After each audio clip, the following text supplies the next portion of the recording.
No, to je kratek utrinek izpred znamenite Dunajske opere, ki vidite v živo prenos.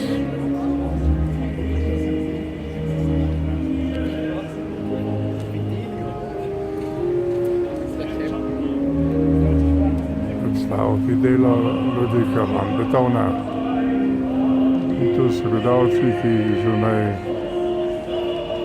na Kärtnerstraße, tako vidite množico, ki v živo spremljajo prenos in nastop znamenitega pevca v notranjosti opere.